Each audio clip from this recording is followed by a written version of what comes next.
चूँकि हमें अब प्रीवियस के बटन की हैंडलिंग करनी है, इसलिए मैं प्रीवियस के बटन पर डबल क्लिक कर रहा हूँ। कमांड 4 मेरे पास ओपन हो गया है और इसका नाम प्रीवियस मैं अपॉस्ट्रॉफी के अंदर देता हूँ और इस पे अब मैं कोड टाइप करना शुरू कर देता हूँ। करंट रॉ, आपको याद है हमने पहले ही जर्नल डिक्लेरेशन एरिया के अंदर ग्लोबल वेरिएबल असाइन किया हुआ है, उसी वेरिएबल को मैं यहाँ पर ले लेता हूँ। लेकिन पहली मर्तबा हमने क्या किया था, जब नेक्स्ट के बटन पे क्लिक कर रहे थे तो करंट के अंदर जो है वो करंट रॉ के अंदर जो है वो 1+ हो रहा था। अब हमें प्रीवियस का बटन बनाना है तो हम उसमें से -1 करा देंगे। तो हमने कहा करंट रॉ में जो भी वैल्यू पड़ी हुई है उसे -1 करता रहे, ठीक है। तो हर क्लिक पे उसमें से एक वैल्यू डिक्रीज होती रहेगी, वो प्रीवियस रॉ उसको नंबर मिलता रहेगा।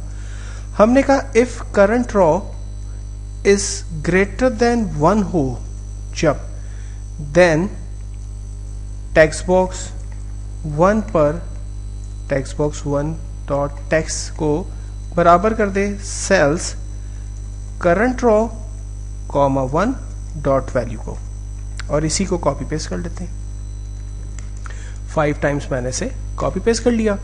टेक्स्ट बॉक्स 2, 3, 4, 5 और कॉलम 2, 3, 4, 5 से वैल्यू को उठा ले। और अगर ऐसा नहीं होता है, सपोज ग्रेटर देन 1 नहीं होता है या कुछ और, तो हमने कह दिया एल्स इफ करंट रॉ के अंदर वैल्यू जब 1 हो जाए देन मैसेज बॉक्स प्रिंट कर दे you are at top of database end if, right. तो ये करंट रॉ का एक्शन ये कब काम करेगा, जब वैल्यू ग्रेटर देन 1 होगी तो टेक्स्ट बॉक्स 1 में सेल 1 से वैल्यू लाएगा, कॉलम 1 से वैल्यू लाएगा, टेक्स्ट बॉक्स 2 में रॉ और कॉलम से वैल्यू लाता रहेगा, ठीक है। लेकिन जब उसे करंट रॉ की वैल्यू 1 मिल जाएगी तो मैसेज बॉक्स प्रिंट कर देगा कि you are at top of the database. चलें चेक करते हैं। रन किया और मैं नेक्स्ट कर रहा हूं, तो नेक्स्ट तो पहले भी काम कर रहा था। प्रीवियस करते हैं। आप प्रीवियस के बटन पर क्लिक किया, ये देखें फाहद का रिकॉर्ड आया। पिक्चर ज़ाहिर है अभी हमने हैंडल नहीं किया उसको। नेक्स्ट प्रीवियस कर रहे हैं, इरफान का रिकॉर्ड आ रहा है। प्रीवियस कर रहे हैं, आप देखें मैसेज आ गया you are at top of the database, ठीक है। अब ना ही हमने पिक्चर की हैंडलिंग की है, ना ही अभी तक हमने ऑप्शन बटन यूज़ किए हैं, ना ही अब हमने चेक बॉक्सेस यूज़ किए, तो ज़ाहिर है उस पर काम करना है। लेकिन यहाँ तक हम क्लियर हैं कि हमारा प्रीवियस का बटन अब काम करना शुरू कर दिया है। तो प्रीवियस पे अब मजीद वर्किंग करते हैं और मैं कहता हूँ कि जिस तरह से ये चीज़ें ला रहा है इसी तरह से अब ऑप्शन बटन को भी चेक करें, चेक बॉक्सेस को भी चेक करें। तो उसकी कोडिंग ऑलरेडी हमने नेक्स्ट के बटन पे की हुई है, तो वही पूरे प्रोग्राम को उठा लेते हैं और मैं चला जाता हूँ यहाँ से ऑप्शन बटन के सारे डाटा को कॉपी पेस्ट टिल पिक्चर तक को कॉपी, और यहाँ पर इस एल्स इफ से पहले जाकर मैंने इसे पेस्ट कर दिया।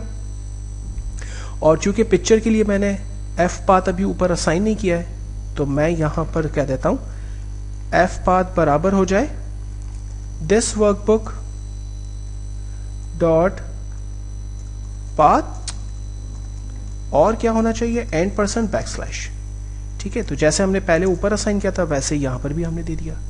अब चेक करते हैं। अब होपफुली के पूरा प्रोग्राम चलना चाहिए। नेक्स्ट पे तो चल रहा है और ये सारे ये फीमेल है और इसकी इन्फॉर्मेशन भी। अब प्रीवियस करते हैं, देखते हैं पिक्चर भी चेंज हो गई, सारा आ गई, फीमेल हो गया।